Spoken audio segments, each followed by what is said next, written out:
नमस्कार, ANB news देख रहे हैं आप। मैं हूं आपके साथ पल्लवी राजपूत और हमारे खास कार्यक्रम देश की बात में आप सभी का स्वागत है। और चलिए अब शुरुआत कर लेते हैं खबरों की। उत्तर प्रदेश की कमान एक बार फिर से योगी आदित्यनाथ के हाथों में आ गई है।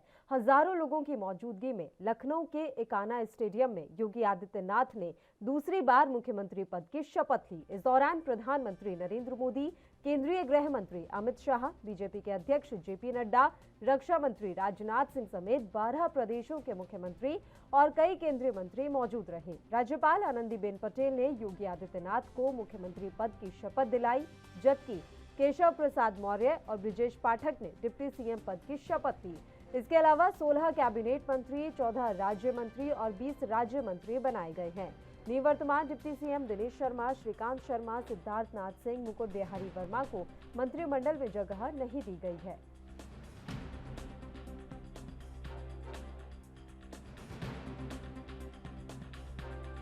मैं आदित्यनाथ योगी ईश्वर की शपथ लेता हूं कि मैं विधि द्वारा स्थापित भारत के संविधान के प्रति सच्ची श्रद्धा और निष्ठा रखूंगा। मैं भारत की प्रभुता और अखंडता अक्षुण्ण रखूंगा। मैं उत्तर प्रदेश राज्य के मुख्यमंत्री के रूप में अपने कर्तव्यों का श्रद्धापूर्वक और शुद्ध अंतःकरण से निर्वहन करूंगा तथा मैं भय या पक्षपात, अनुराग या द्वेष के बिना सभी प्रकार के लोगों के प्रति संविधान और विधि के अनुसार न्याय करूंगा। मैं आदित्यनाथ योगी ईश्वर की शपथ लेता हूं कि जो विषय उत्तर प्रदेश राज्य के मुख्यमंत्री के रूप में मेरे विचार के लिए लाया जाएगा अथवा मुझे ज्ञात होगा, उसे किसी व्यक्ति या व्यक्तियों को तब के सिवाय जबकि ऐसे मुख्यमंत्री के रूप में अपने कर्तव्यों के सम्यक निर्वहन के लिए ऐसा करना अपेक्षित हो, मैं प्रत्यक्ष अथवा अप्रत्यक्ष रूप से संसूचित या प्रकट नहीं करूंगा। चीनी विदेश मंत्री वांग यी भारत दौरे पर हैं। इस दौरान उन्होंने भारतीय राष्ट्रीय सुरक्षा सलाहकार अजीत डोभाल से करीब 1 घंटे बातचीत की है। इस बातचीत के दौरान भारत ने कहा है कि बॉर्डर क्षेत्र के बचे हुए इलाके में जल्द और पूरी तरह से सेना को हटाएं और ताकि द्विपक्षीय संबंध स्वाभाविक रास्ते पर आ सके। उन्होंने कहा कि शांति की बहाली से आपसी विश्वास बनाने में मदद मिलेगी। सूत्रों के हवाले से ये जानकारी मिली है कि भारत ने शांति की बहाली के लिए राजनयिक, सैन्य स्तर पर सकारात्मक बातचीत जारी रखने की आवश्यकता जताई है। अजीत डोभाल ने वांग यी से कहा है कि सुनिश्चित किया जाए कि कार्रवाई समान और परस्पर सुरक्षा की भावना का उल्लंघन नहीं करती है। एक ही दिशा में काम किया जाए और बकाया मुद्दों को जल्द से जल्द सुलझाया जाए। आपको बता दें कि 2020 की गर्मियों में गलवान घाटी में दोनों पक्षों के बीच संघर्ष के बाद से यह सर्वोच्च स्तर पर पहली बार किसी तरह की कोई बातचीत हो पाई है। दोनों देशों ने गतिरोध को हल करने के लिए कई दौर की सीमा वार्ता भी की है। भारत ने पूर्वी लद्दाख में पूरी तरह से डिसएंगेजमेंट की अपील की है। सूत्रों ने बताया कि डोभाल और वांग यी के बीच आज की बातचीत काफी सौहार्दपूर्ण माहौल में हुई है।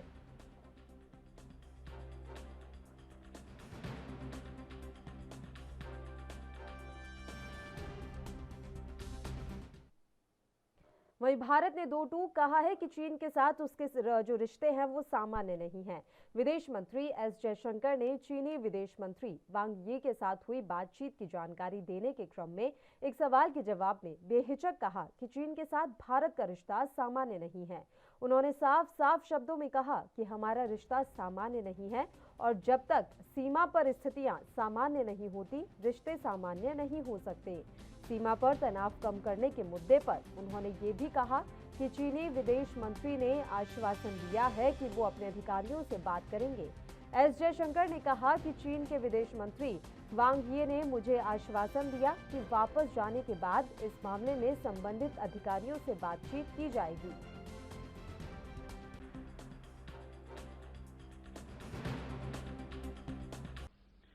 We discussed our bilateral relations that have been disturbed as a result of Chinese actions since April 2020.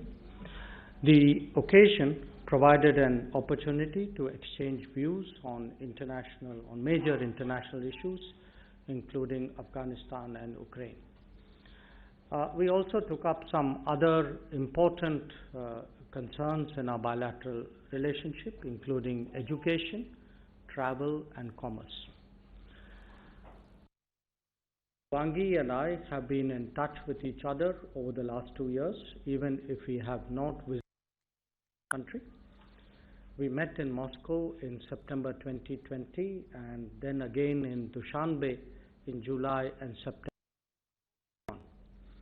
We have had telephonic conversations during this period, and the focus actions have naturally been on the situation in our border area. Our meeting had led to an understanding. Birbhum हिंसा मामले में CBI जांच के लिए high court से हरी झंडी मिलते ही team मौके पर पहुंच गई। मंगलवार की रात रामपुर हाट में कई घरों में आग लगा दी गई थी। इस घटना में 8 लोगों की मौत हो गई थी। पोस्टमार्टम रिपोर्ट में यह भी कहा गया था कि लोगों को जलाने से पहले उनकी पिटाई भी की गई थी। कल मुख्यमंत्री ममता बनर्जी भी रामपुर हाट गांव पहुंची थी। कलकत्ता हाईकोर्ट ने पश्चिम बंगाल की सरकार को झटका देते हुए कहा था कि इस मामले की जांच राज्य की पुलिस नहीं कर सकती। राज्य सरकार एसआईटी को हालांकि जांच सौंपना चाहती थी। हाईकोर्ट ने सीबीआई से 7 अप्रैल तक अपनी प्रोग्रेस रिपोर्ट सौंपने को कहा है।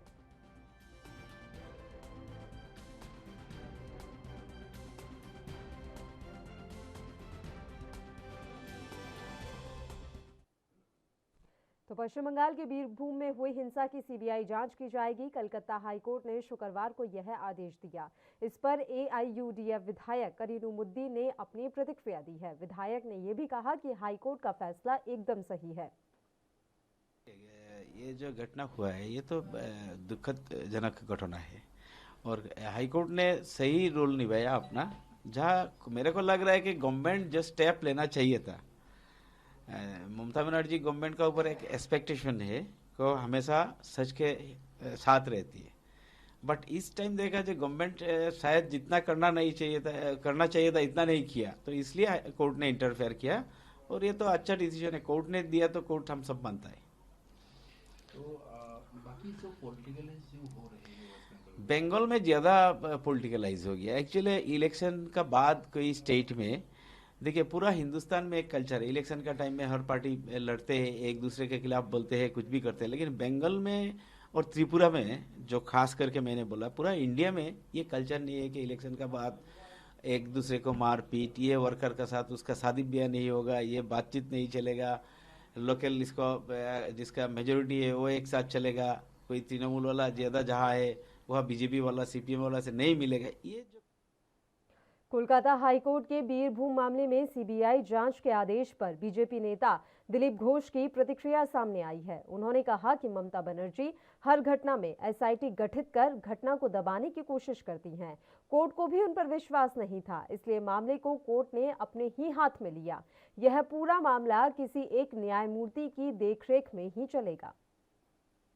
कोलकाता हाईकोर्ट के यही उम्मीद थी सबको, और सबको सामान्य लोग से लेके सारे पार्टी मीडिया का भी ये डिमांड था कि सीबीआई इंक्वायरी हो, क्योंकि बंगाल की जो सरकार है ममता सरकार, इनकी जो कैपेसिटी सबको मालूम है, सब लोगों को मालूम है। नारदा शारदा का जो लगभग 80,000 का घोटाला हुआ है चिट फंड का, उसमें भी सुप्रीम कोर्ट का आदेश से सीबीआई इंक्वायरी हो रही है। पोस्टल वायलेंस हुआ, उसमें भी सीबीआई इंक्वायरी हो रही है।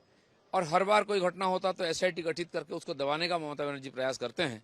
इसलिए उन पर भरोसा नहीं, अदालत को भी भरोसा नहीं था, इसलिए अदालत अपने हाथ में ले लिया। किसी एक जस्टिस के देखरेख में सारा इंक्वायरी चलेगा और 7 तारीख तो रिपोर्ट आएगा। सर, जो कांग्रेस आरोप लगा रही है, आप लोग भी कह रहे हैं, क्या आप भी मानते हैं कांग्रेस जैसा करे कि यहाँ पे दानव राज है, यहाँ पर कोई भी जनता का राज नहीं है? बिल्कुल सही है। इस प्रकार मासूम लोगों को जिस प्रकार से हत्या किया जा रहा है, किसी सभ्य समाज में नहीं होता है। और इसके लिए दुर्भाग्य से ममता बनर्जी माफी भी नहीं मांगी है।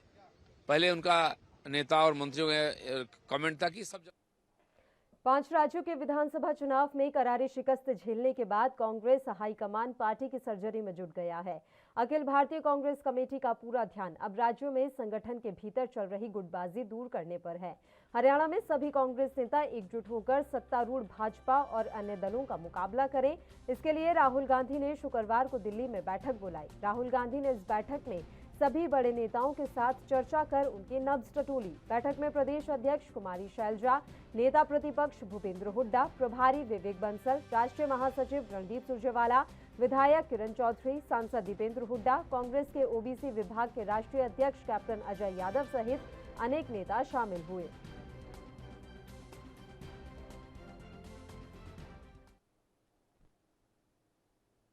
उधर पंजाब का किला फतह करने के बाद आम आदमी पार्टी की नजरें अब हरियाणा पर टिक गई हैं। हरियाणा में आपकी दस्तक से कांग्रेस की टेंशन बढ़ गई है। ऐसे में कांग्रेस नेता राहुल गांधी के आवाज पर हरियाणा के कांग्रेसी नेताओं ने बैठक की। इस बैठक को लेकर हरियाणा कांग्रेस अध्यक्ष कुमारी शैलजा ने क्या कुछ कहा, सुनाते हैं आपको। No doubt, there are issues which need to be addressed, especially in the background of now strengthening the party with new vigor. And I think everyone was on the same page regarding that each one, whatever they wanted to say, they were given a patient hearing by our leader Rahul Gandhi ji, and everyone had their say. I don't think anyone can say anything else because everything was said there. Rahul ji met everybody together and then separately also, and all the issues were discussed, political issues were discussed. Ma'am, was there any discussion regarding the organizational changes or anything? See, there's nothing like organization and how to strengthen the organization, as just now it was said by Rajasthan विधानसभा का सत्र जारी है। इस दौरान गहलोत सरकार अलग अलग विधेयक पारित करा रही है। ऐसे ही विधेयकों पर प्रतिक्रिया देते हुए राजस्थान के विधायकों ने क्या कुछ कहा, सुनते हैं। क्योंकि कानून होने के बावजूद भी नकल प्रतिबंध नहीं था और बड़े गंभीर अपराधों के लिए कानून तो बनने हुए हैं, लेकिन फिर भी महिला अपराध और दुष्कर्म की घटनाएं क्यों होती हैं जिसमें आजीवन कारावास तक का प्रावधान है, बावजूद उसके राजस्थान इसकी क्या गारंटी है कि कानून बनने के बाद भी उसकी पालना कड़ाई से होगी, दोषियों को दंड मिलेगा। और इससे पहले जिन लोगों ने अपराध किया, युवा और बेरोजगारों के सपने तोड़े हैं, उनको क्या दंड मिलेगा? तो इसका जवाब सरकार के पास नहीं है। मुझे लगता है कानून की पालना जरूरी है और राजस्थान की सरकार इस मामले में कमजोर है।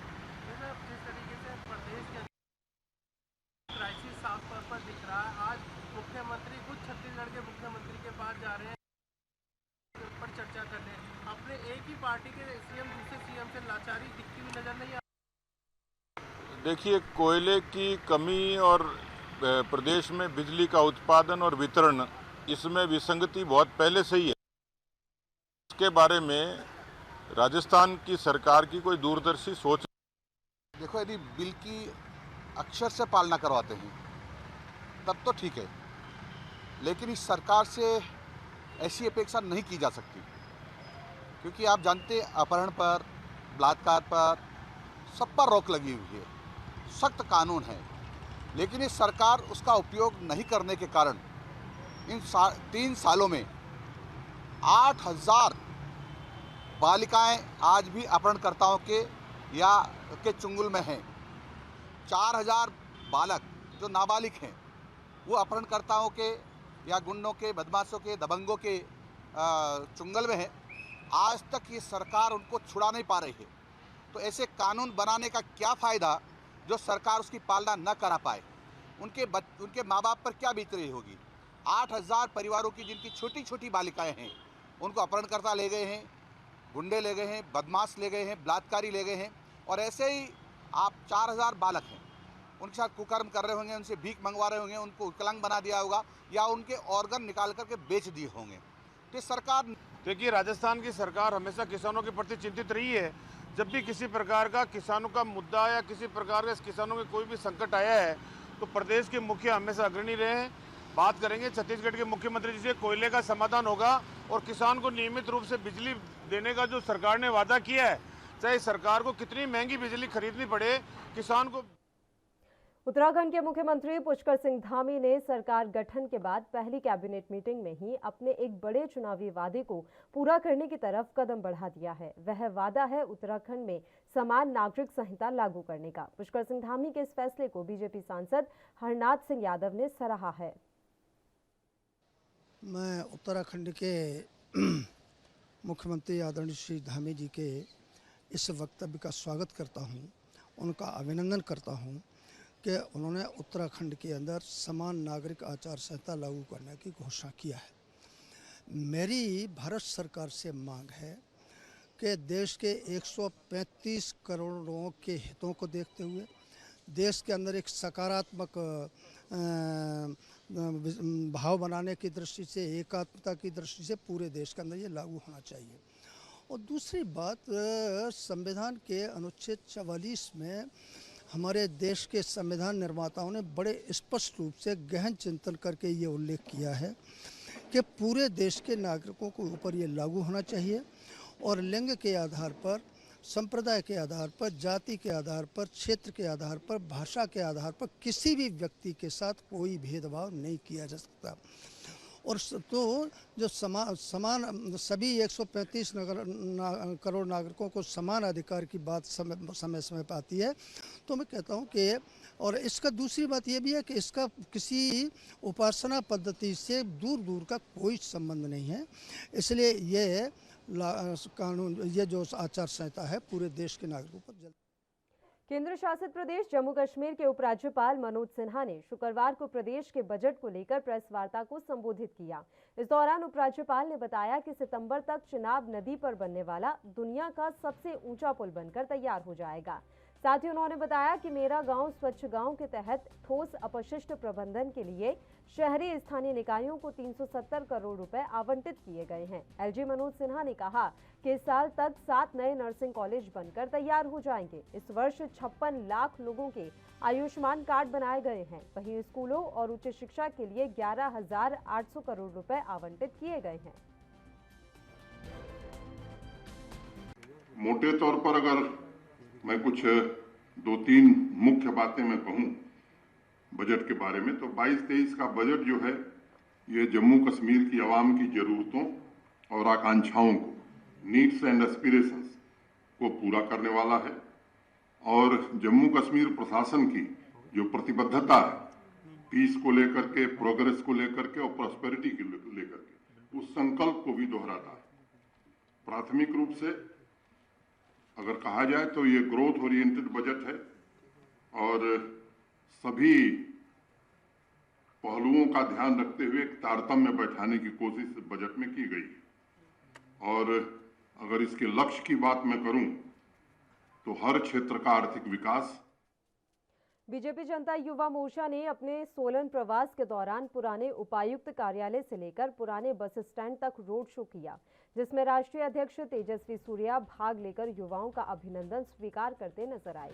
इस दौरान प्रदेश के स्वास्थ्य मंत्री राजीव सैजल भी उपस्थित रहे। वहीं तेजस्वी सूर्या ने कहा कि केंद्र सरकार हर वर्ग के लिए कार्य कर रही है। युवा मोर्चा पूरी शक्ति के साथ खड़ा है और आने वाले समय में बीजेपी की सरकार निश्चित है। वो साल भर होता ही रहेगा। युद्ध काल में शस्त्राभ्यास करने का भारतीय जनता पार्टी में आदत नहीं है। साल भर काम करने का, साल भर संगठन काम करने का आदत भारतीय जनता पार्टी की है, वो हमारी संस्कार है। आज युवा मोर्चा के प्रदेश प्रशिक्षण वर्ग का कल और परसों 2 दिन का कार्यक्रम है। आज प्रदेश के पदाधिकारी बैठक है। हिमाचल प्रदेश में अमित ठाकुर जी के कुशल नेतृत्व में भारतीय जनता युवा मोर्चा मजबूत है। कोविड के संदर्भ में भी आम जनता को बहुत बड़ी मात्रा में युवा मोर्चा के कार्यकर्ता लोग सेवा किया है। आने वाले चुनाव में युवा मोर्चा के शक्ति के बल पर, युवा मोर्चा के ताकत पर भारतीय जनता पार्टी चुनाव सामना करेगा। हिमाचल के जिला ऊना के गगरेट विधानसभा क्षेत्र के साथ लगते पंजाब हिमाचल बॉर्डर पर स्थित गांव सुरंग द्वारी गांव में आज एक महिला की हत्या कर दी गई। महिला को उसके भतीजे ने ही गोली मारकर मौत के घाट उतार दिया। इस घटना में महिला की 2 गोलियां लगने से मौके पर ही मौत हो गई। बॉर्डर होने के कारण बाद में पता चला कि यह मामला पंजाब के होशियारपुर जिले के अधिकृत क्षेत्र का है। अब पंजाब पुलिस इस मामले की छानबीन कर रही है।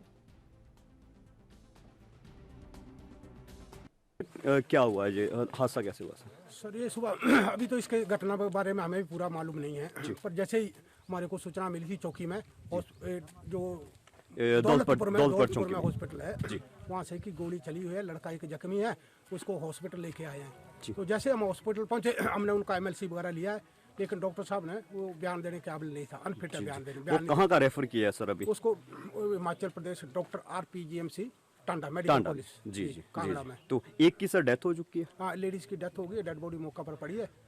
कितने के गोलियां सर उस टाइम मिली हैं यहाँ पे?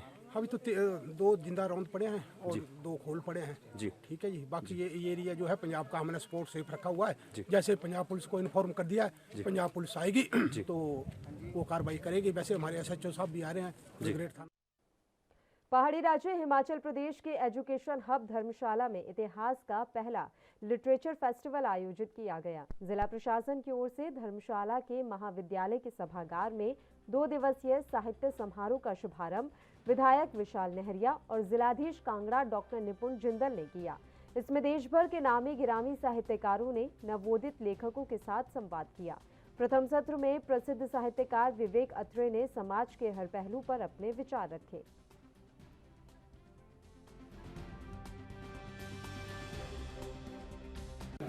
देखिए, आज जो धर्मशाला लिटरेचर फेस्टिवल है इसका इनॉग्रल जो सेशन था वो अभी संपन्न हुआ है और ये पहला एडिशन है धर्मशाला लिटरेचर फेस्टिवल का। और यहाँ पे जैसे कि धर्मशाला एक इंटरनेशनल डेस्टिनेशन के होने के साथ साथ यहाँ पे बहुत से ऑथर्स हैं जो यहाँ पे सेटल्ड हैं, यहाँ पे लोकल्स हैं और वो बहुत अच्छी अच्छी बुक्स हैं, बहुत अच्छे अच्छे जो वर्क्स ऑफ आर्ट हैं वो बना रहे हैं। और इसके लिए यहाँ पे जो फर्स्ट एडिशन है धर्मशाला लिट फेस्ट का उसको आयोजित किया गया है और बहुत जो हमारे पूरे देश के अंदर रिनाउंड आर्टिस्ट हैं, रिनाउंड ऑथर्स हैं, रिनाउंड पोएट्स हैं, उन्होंने इसके अंदर भाग लिया है और इसकी आज काफ़ी अच्छी शुरुआत हुई है और रिस्पांस भी बहुत अच्छा आ रहा है। लोकल्स का भी रिस्पांस बहुत अच्छा है और जो हमारे कॉलेज स्टूडेंट्स हैं उनका विशेष तौर पर मैं कहूँगा उनका रिस्पांस बहुत अच्छा आ रहा है। और हम होपफुल है कि ये जो 2 दिन का जो फेस्टिवल है ये एक एनरिचिंग एक्सपीरियंस रहेगा सबके लिए और इसको हर वर्ष जो है वो एक। चेन्नई में बीजेपी कार्यकर्ताओं ने सत्तारूढ़ द्रमुक सरकार द्वारा पेश किए गए वार्षिक बजट के खिलाफ विरोध प्रदर्शन किया, जिसमें प्रदेश के बीजेपी के कार्यकर्ता बड़ी संख्या में शामिल हुए। ये प्रदर्शन तमिलनाडु बीजेपी अध्यक्ष के अन्नामलाई के नेतृत्व में किया गया। इस दौरान अन्नामलाई ने कहा कि विधानसभा में पेश किया गया बजट झूठ का पुलिंदा है। यह तमिलनाडु को कई साल पीछे कर देगा। DMK तमिलनाडु को कर्ज में डूबा राज्य बना रही है।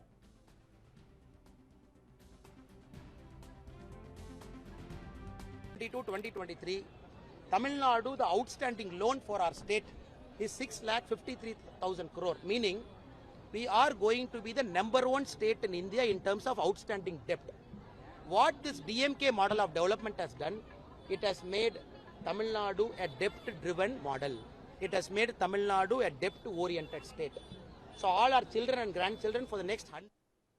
यूपी के मथुरा में श्री कृष्ण जन्मभूमि ईदगाह मस्जिद विवाद में श्री कृष्ण विराजमान के पक्षकारों ने अधिवक्ता शिवम गौड़ को जिम्मेदारी सौंपी है। आपको बता दें कि वादी जितेंद्र सिंह ने सिविल जज सीनियर डिवीजन की अदालत में वाद दाखिल कर श्री कृष्ण जन्मभूमि की 13 एकड़ भूमि से ईदगाह मस्जिद को हटाने की मांग की है, जिसकी सुनवाई अब 27 अप्रैल को होगी।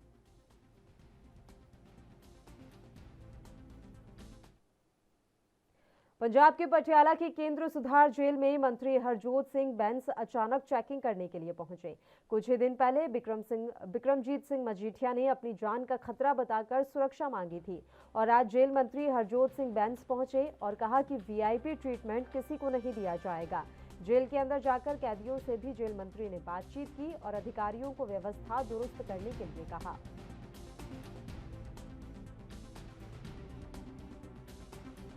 देखो जी, मैं थोड़ा दस दवा एक कैदी है जिहड़ा कोई कैदी वांगू ट्रीटमेंट हो। जो प्रिजनर रूल्स ने जो बाकी पंजाब के बाकी कैदियां ने उवें साडे लई विक्रम मजीठिया जे अगर किसी ने मिलना जिवें मिलनी होंदी है जो प्रोसीजर उदां आओ किसी नूं कोई भी सर जेल च भर्ती किस तरह की किस लेवल की बहुत वड्डी साडी कुछ भर्ती जी ऑलरेडी पेंडिंग पई सी पिछली सरकार दी नाकामयाबियां करके रुक गई उहनूं भी जल्दी भर्ती करांगे ते आने वाले साल डेढ़ साल ਦੇ ਵਿੱਚ ਜਿੰਨਾ ਸਾਡਾ ਸਟਾਫ ਹੈ ਅਸੀਂ ਵੱਧ ਇਕਵਿਪ ਮੈਂ ਸਾਹਿਬ ਇਨਕਮ ਸੋਰਸ ਦੇ ਲਈ ਵੀ ਜਿਹੜਾ ਹੈਗਾ ਹੁਣ ਪੈਟਰੋਲ ਪੰਪ ਲਗਾਏ ਜਾ ਰਹੇ ਨੇ ਕੰਟੀਨਿਊ ਰਹਿਣਗੇ ਉਹਦੇ ਲਈ ਜਿਹੜਾ ਫੰਡ ਜਿਹੜਾ ਕੋਈ ਆ ਰਿਹਾ ਹੈਗਾ ਚੱਲੂਗਾ ਕੰਟੀਨਿਊ ਰਹਿਣਗੇ ਪਰ ਸਾਡੀ ਜਿਹੜੀ ਪ੍ਰਾਥਮਿਕਤਾ ਹੈ ਉਹ ਹੈ ਕਿ ਪਹਿਲਾਂ ਸਭ ਤੋਂ ਪਹਿਲਾਂ ਜੇਲ੍ਹਾਂ ਨੂੰ ਸੁਰੱਖਿਅਤ ਬਣਾਉਣਾ ਠੀਕ ਹੈ ਇਨਕਮ ਵੀ ਹੋਣੀ ਚਾਹੀਦੀ ਉਹ ਬਾਅਦ ਦੀਆਂ ਗੱਲਾਂ ਨੇ ਰਿਫਾਰਮਸ ਕਰਨੇ ਆ ਅਸੀਂ ਜੇਲ੍ਹਾਂ ਦੇ ਉੱਤੇ ਬਹੁਤ ਵੱਡੇ ਰਿਫਾਰਮਸ ਸਾਈਕੋਲੋਜਿਸਟ ਭਰਤੀ ਕਰਨੇ ਆ ਸਾਈਕੈਟਰਿਸਟ ਭਰਤੀ ਕਰਨੇ ਆ ਕਿਉਂਕਿ 40% ਡਰਗ ਐਡਿਕਟ ਹੈ ਜੀ ਉਹ ਆ ਤਾਂ ਜਾਂਦਾ ਨਸ਼ੇ ਤੇ ਪੁਲਿਸ ਲਿਆਂਦੀ ਪਰ ਉਸ ਤੋਂ ਬਾਅਦ ਸਾਡੇ ਜੇਲ੍ਹ ਵਾਲਿਆਂ ਦੀ ਵਿਚਾਰ ਦਿੱਕਤ है ਉਹ पलवल के लघु सचिवालय में ग्रीवेंस कमेटी की मीटिंग हुई। हरियाणा के सहकारिता मंत्री बनवारी लाल ने ये बैठक की जिसमें 15 शिकायतों में से 10 शिकायतों का मौके पर ही समाधान किया गया। बाकी 5 लंबित शिकायतों का समाधान करने के लिए अधिकारियों को दिशा निर्देश दिए गए हैं। सहकारिता मंत्री ने बदमाशों से परेशान महिला के गांव छोड़ने की इजाजत मांगने पर कहा कि सेफ्टी पर्पज से सीसीटीवी कैमरे लगवा दिए जाएं ताकि महिलाओं की सुरक्षा सुनिश्चित हो सके। ये कितनी शिकायतें का समाधान हो पाया आज 15 ग्रीवेंसेस थे जिसमें से 10 का समाधान किया है 5 पेंडिंग रखी गई है और जो पेंडिंग रखी गई उन अधिकारियों को सख्त दिशा निर्देश दिए हैं कि समय पर उनको निपटाएं ताकि आम जनता को इसका फायदा मिल सके। घेलपुर गांव से एक महिला ने शिकायत दी है कि उनका जीना दुर्भर हो रहा है, गांव छोड़ने की मजबूर हैं, जो दबंग हैं उनको परेशान करते हैं। उसके लिए आपने कहा सीसीटीवी कैमरे लगवा दिए, किसी के पास पैसे न हो सीसीटीवी लगवाने की। इसी के साथ देश की बात में फिलहाल के लिए इतना ही। मुझे दीजिए इजाजत। देश और प्रदेश के तमाम ताज़ा खबरों के लिए आप देखते रहिए ANB न्यूज़। नमस्कार।